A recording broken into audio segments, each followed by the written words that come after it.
చాలా మందికి ఈ పూల్ మకానాతో వెజిటేబుల్ రైస్ చేసుకోవచ్చు అనేది అయితే తెలియదు. సో నాకు కూడా ఇన్ని రోజులు అయితే తెలియదు అనమాట. రీసెంట్ గా నేనైతే మా అత్తయ్య దగ్గర ఎలా చేయాలి అనేది అయితే నేర్చుకున్నాను. సో ఇంకా రెసిపీ అయితే చాలా సార్లు అయితే చేసుకున్నాం, కానీ టేస్ట్ అయితే చాలా బాగా కుదురుతుంది. నేనైతే ఇంత టేస్టీగా ఉంటుంది అని అయితే ఎప్పుడూ అనుకోలేదు.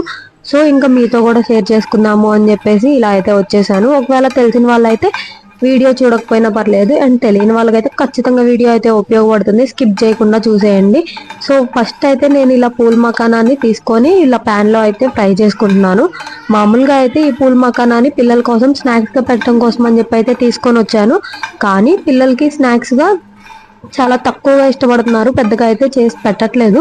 ఎందుకంటే రొటీన్ గా చేసి పెట్టినా కూడా ఆ స్నాక్స్ అనేది ఇష్టపడట్లేదు అనమాట. ఎప్పుడో ఒక రోజు చేసి పెడితే తింటున్నారు. సో అందుకని చెప్పేసి నేనైతే పెద్దగా వీటిని అయితే స్నాక్స్ లో అయితే పెట్టట్లేదు ఈ మధ్య. సో అందుకని చెప్పేసి మకానా అయితే తీసుకొచ్చి 1 month పైగా అవుతుంది, అలానే ఉండిపోయినాయి. సో ఇంకా వాటితో ఈ రోజు అయితే వెజిటేబుల్ రైస్ చేస్తున్నా. స్నాక్స్ గా చేసేటప్పుడు ఆ మకానా ఫ్రై చేసుకునేటప్పుడు సగం ఫ్రై అయిన తర్వాత వాటిల్లో కొంచెం గీ యాడ్ చేసుకుంటాము. కానీ ఇక్కడైతే డ్రై రోస్ట్ చేసుకోవాలన్నమాట, అస్సలు గీ కూడా యాడ్ చేయొద్దు. అండ్ నేనైతే ఇక్కడ మకానాని 2 minutes వరకు సిమ్ ఫ్లేమ్ లో పెట్టుకొని, అంటే లో ఫ్లేమ్ లో పెట్టేసుకొని ఫ్రై చేసుకున్నాను. ఫ్రై చేసుకొని వాటిని అయితే కొంచెం గోల్డెన్ బ్రౌన్ కలర్ లోకి వచ్చినాయి, ఫ్రై అయినాయి అన్నప్పుడు తీసుకొని ప్లేట్ లోకి యాడ్ చేసుకున్నా. అవి ఫ్రై అయినాయా లేదా అని మీకు తెలియడం కోసం ఒకసారి వాటిని అయితే ప్రెస్ చేసి చూడండి, అది పొడి పొడిగా అయితే అయిపోతుంది. సో అలా పొడి పొడిగా అయిపోయింది అంటే మాత్రం ఫ్రై అయిపోయినట్టే, లేదంటే ఇంకొంచెం సేపు ఫ్రై చేసుకోండి. నెక్స్ట్ అయితే వాటిని ప్లేట్ లోకి తీసుకున్న తర్వాత అదే ప్యాన్ లోకి 1 tablespoon ఆయిల్ అయితే యాడ్ చేసుకుంటున్నాను. 1 tablespoon ఆయిల్ యాడ్ చేసుకున్న తర్వాత మసాలా దినుసులు యాడ్ చేసుకున్నాను. బిర్యానీ లీఫ్ ఇంకా మసాలా దినుసులు అన్ని యాడ్ చేసుకున్న తర్వాత అందులోకి కట్ చేసి పెట్టుకున్న సన్నగా పొడవుగా కట్ చేసి పెట్టుకున్న ఉల్లిపాయ ముక్కలు. సో ఉల్లిపాయ ముక్కలు యాడ్ చేసుకొని అవి ఒక 50% వరకు మగ్గాయి అనుకున్న తర్వాత అందులోకి కొంచెం అల్లం వెల్లుల్లి పేస్ట్, ఇంకా 4 పచ్చిమిర్చి యాడ్ చేసుకున్నాను. 4 పచ్చిమిర్చి యాడ్ చేసుకున్నాక ఒక టమాటో ముక్కల్ని ముందుగా అయితే పొడవుగా పలావ్లో కట్ చేసుకున్నట్టుగా కట్ చేసుకున్నాను. కట్ చేసుకున్న తర్వాత వాటిని మళ్ళీ మధ్యలోకి అయితే 2 భాగాలుగా అయితే చేసుకున్నాను. ఒక ముక్క వచ్చేసి 2 భాగాలుగా అయ్యేటట్లు. సో అలా కట్ చేసుకున్న టమాటా యాడ్ చేసుకొని అండ్ క్యూబ్స్ లా కట్ చేసుకున్న క్యారెట్ ముక్కలు ఇంకా బంగాళదుంప ముక్కలు కూడా యాడ్ చేసుకోవాలి. సో క్యారెట్ పొటాటో 2 యాడ్ చేసుకున్న తర్వాత ఈలోగా నేనైతే పక్కన ఈ బిర్యానీలోకి అని చెప్పేసి నేనైతే పచ్చి బఠానీ ఉంటాయి కదా, అవి అయితే నానబెట్టుకున్నాను. అండ్ ఇంకొక బౌల్లో మీల్ మేకర్స్ యాడ్ చేసుకొని వాటిని అయితే నానబెట్టేసుకున్నాను. గోరువెచ్చని నీళ్ళల్లో వేసుకున్నాను. సో నాకైతే వెంటనే ఇలా నానిపోయినాయి. మామూలు వాటర్లో నానబెట్టుకునే వాళ్ళు ఒక 1/2 hour ముందన్న నానబెట్టుకోవాలి మీల్ మేకర్స్ని. సో ఇక్కడ నేనైతే బఠానీ అయితే డీప్ ఫ్రిడ్జ్ లో స్టోర్ చేసుకున్నది తీసి నానబెట్టుకున్నాను అనమాట. సో అందుకని చెప్పేసి వాటర్ అయితే చాలా కూల్ గా ఉంటుంది, అందుకని నా హ్యాండ్ అయితే ఇలాగా పట్టుకోనివ్వలేదు బఠానీలు. సో వాటర్ లో వేసుకోగానే డీప్ ఫ్రిడ్జ్ లో గడ్డగట్టేసినవి అయినా కూడా వెంటనే నార్మల్ గా బఠానీ లాగా అయితే సపరేట్ అయిపోయి ఉడకబెట్టినవి లాగా కొంచెం అయితే ఉబ్బుతాయి మంచిగా నానినట్టుగా. సో ఇంకా ఆ బఠానీ అండ్ మిల్ మేకర్ ని కూడా యాడ్ చేసుకున్న తర్వాత దాంట్లోకి అయితే బిర్యానీ మసాలా ఉంది. సో నేనైతే ఇక్కడ అల్లం వెల్లుల్లి పేస్ట్ కానీ అసలు గరం మసాలా పౌడర్ కానీ ఏమీ అయితే యాడ్ చేసుకోవట్లేదు. ఇష్టం ఉన్న వాళ్ళు గరం మసాలా పౌడర్ కొంచెం 1 tablespoon అల్లం వెల్లుల్లి పేస్ట్ కూడా యాడ్ చేసుకోండి. నేనైతే ఇంట్లో లేదు, సో ఇప్పటికిప్పుడు సడన్ గా అనుకొని పిల్లల కోసం అని చెప్పేసి సండే చేయకపోతే పిల్లలు నాన్ వెజ్ కోసం ఏదో ఒకటి స్పెషల్ ఉండాలి కదా, నాన్ వెజ్ చేయకపోయినా కూడా సండే అని చెప్పేసి ఇలా అయితే చేస్తున్నాను. సో ఇంకా ఇంట్లో అల్లం వెల్లుల్లి పేస్ట్ రెడీగా లేదనమాట, అందుకని చెప్పేసి నేనైతే నా దగ్గర బిర్యానీ మసాలా ఉండే అదైతే యాడ్ చేసుకున్నాను. గరం మసాలా ఉంది కానీ నేనే స్కిప్ చేసేసాను, ఎందుకంటే బిర్యానీ మసాలాలోనే అన్ని ఫ్లేవర్స్ ఉంటాయి కదా అని చెప్పేసి. సో ఇంకా మిల్ మేకర్స్ బఠానీ అన్ని యాడ్ చేసుకున్న తర్వాత వాటిని అయితే కొంచెం సేపు మగ్గించుకోవటమే. మగ్గించుకున్న తర్వాత అయితే ఈ ప్రాసెస్ అంతా స్టార్ట్ చేయక ముందే ఈ వెజిటేబుల్ రైస్ కోసం అని చెప్పేసి నేనైతే బాస్మతి రైస్ ని కడిగేసుకొని రైస్ కుక్కర్ లో అయితే పెట్టేసుకున్నాను. రైస్ కుక్కర్ లో ఆల్రెడీ నేనైతే 1 hour నానబెట్టుకుంటున్నాను అనమాట. నేను ఇక్కడ కడుక్కున్న బాస్మతి రైస్ కి కప్పుకి 1.5 వరకు వాటర్ అయితే యాడ్ చేసుకుంటున్నాను.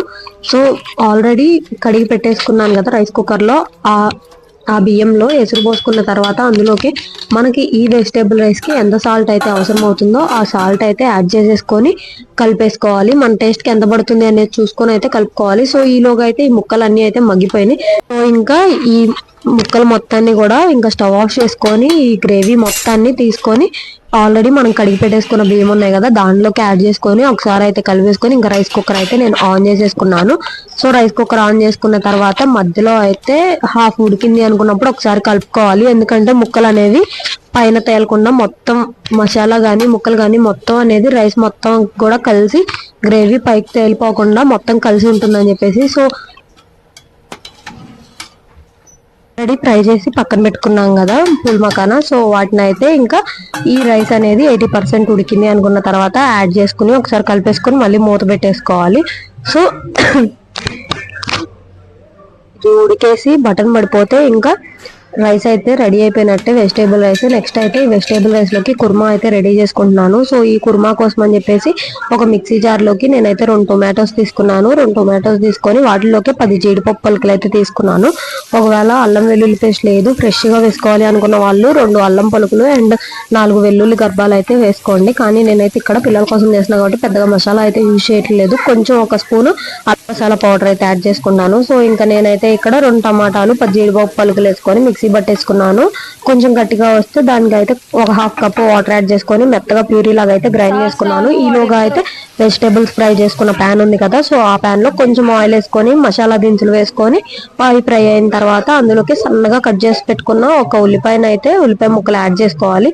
యాడ్ చేసుకొని అవి 80% వరకు ఫ్రై అయినాయి అనుకున్న తర్వాత మనం మిక్సీ పట్టుకున్న గ్రేవీ ఉంది కదా సో ఆ గ్రేవీని అయితే యాడ్ చేసుకొని ఇందులోకి ఒక స్పూన్ వరకు కారము అండ్ 1/2 స్పూన్ వరకు సాల్ట్ యాడ్ చేసుకోవాలి. దీంట్లోకి అయితే పెద్దగా ఉప్పు కారం అయితే పట్టవు ఎందుకంటే అంత స్పైసీగా అయితే అవసరం ఉండదు బిర్యానీలోకి కాబట్టి. సో ఇంకా ఉప్పు కారం యాడ్ చేసుకున్న తర్వాత ఒకసారి బాగా కలిపేసుకొని ఒక 10 నిమిషాల వరకు మీడియం ఫ్లేమ్ లో పెట్టుకొని ఉడికించుకోవాలి ఈ గ్రేవీని.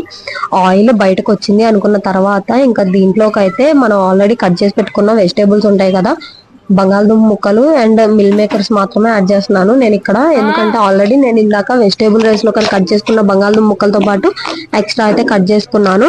సో క్యారెట్ పెద్దగా మా వాళ్ళు ఇట్లా వెజిటేబుల్ రైస్ లో అయితే తింటారు కానీ కుర్మాలో అయితే తినరు. సో అందుకని క్యారెట్ పెద్దగా యాడ్ చేయట్లేదు. ఎక్కడన్నా ఒక ముక్క తగిలేటట్టుగా అయితే యాడ్ చేసుకుంటున్నాను. సో ఇంక ఇక్కడ మామూలుగా అయితే ఈ బంగాళదుంప ముక్కలు మిల్ మేకర్స్ తో పాటు పన్నీర్ యాడ్ చేసుకుంటే ఇంకా టేస్ట్ అయితే చాలా బాగుంటుంది. ప్రెసెంట్ నాకైతే అవైలబుల్లో లేక నేనైతే పన్నీర్ అయితే యాడ్ చేయట్లేదు. మీరు కనుక ట్రై చేస్తే ఖచ్చితంగా పన్నీర్ కూడా యాడ్ చేసుకొని ట్రై చేయండి, టేస్ట్ అయితే చాలా బాగా కుదురుతుంది. సో ఇంక ఈ ముక్కలన్నీ యాడ్ చేసుకున్న తర్వాత ఒకసారి బాగా కలిపేసుకొని ఒక 5 నిమిషాలు మగ్గిన తర్వాత 1 కప్ వరకు వాటర్ అయితే యాడ్ చేసుకుంటున్నాను. వాటర్ యాడ్ చేసుకొని ఇంకా ఆ వాటర్ దగ్గర పడే వరకు అయితే ఉడికించుకుంటాను. వాటర్ దగ్గర పడేటప్పటికైతే ఆల్మోస్ట్ బంగాళదుంప ముక్క అనేది ఉడికిపోతుంది. ఒకవేళ ఉడకలేదు అనుకుంటే మళ్ళీ ఒకసారి అయితే ఇంకొంచెం వాటర్ యాడ్ చేసి ఉడికించుకోవచ్చు. అండ్ ఫైనల్ గా అయితే కొంచెం గరం మసాలా పౌడర్ యాడ్ చేశాను. సో ఇంకా కుర్మా కూడా అయితే రెడీ అయిపోయింది. అండ్ నాకైతే రైస్ కుక్కర్ బటన్ అయితే పడిపోయింది. ఇంకా నాకైతే వెజిటేబుల్ రైస్ రెడీ అయిపోయినట్లే అండ్ కుర్మా కూడా రెడీ అయిపోయింది. 2 అయితే పెట్టుకొని టేస్ట్ ఎలా ఉంది అనేది అయితే చూసాను. ఫస్ట్ అయితే పిల్లలకి ఫీడ్ చేసిన తర్వాత అసలు ఎలా ఉంది అనేది అయితే చూసాను. టేస్ట్ అయితే చాలా బాగుంది. పిల్లలు కూడా చాలా ఇష్టంగా తిన్నారు. కుర్మా చేసుకునేటప్పుడు మాత్రం ముందుగా మిస్ అవ్వకుండా చేయాల్సింది ఏంటంటే కలుపుకుంటూ ఉడికించుకోవాలి. అడుగు అస్సలు అంటనివ్వకూడదు. అడుగంటిందంటే టేస్ట్ అయితే అస్సలు పాడైపోతుంది. టేస్ట్ మాడిన టేస్ట్ ఈజీగా తెలుస్తుంది కుర్మాలో. సో కుర్మా అడుగంటకుండా జాగ్రత్తగా కలుపుకుంటూ చేసుకోవాలి. సో నాకైతే ఇక్కడ ఈసారి మాత్రం పర్ఫెక్ట్ గా అయితే వచ్చింది. ఎప్పుడు ఇంత పర్ఫెక్ట్ గా రాలేదు. చాలా సార్లు చేశాను కానీ ఇంత పర్ఫెక్ట్ గా అయితే ఎప్పుడు రాలేదు. సో ఈసారి మాత్రం పర్ఫెక్ట్ గా వచ్చింది అనమాట. పన్నీర్ యాడ్ చేసుకున్న టేస్ట్ ఎలా ఉంటుందో అంతకన్నా టేస్టీగా అనిపించింది జాగ్రత్తగా చేసుకోవడం వల్ల. సో ఇంకా ఫైనల్ గా అయితే వెజిటేబుల్ రైస్ అండ్ కుర్మా అయితే 2 రెడీ అయిపోయినాయి. టేస్ట్ అయితే అదిరిపోయింది. వీడియో చూస్తున్న వాళ్ళు ప్రతి ఒక్కరు ఒకసారి ట్రై చేసి చూడండి. మీకు కనుక రెసిపీ నచ్చితే వీడియోని లైక్ కొట్టేసి నా ఛానల్ ని సబ్స్క్రైబ్ చేసుకోండి.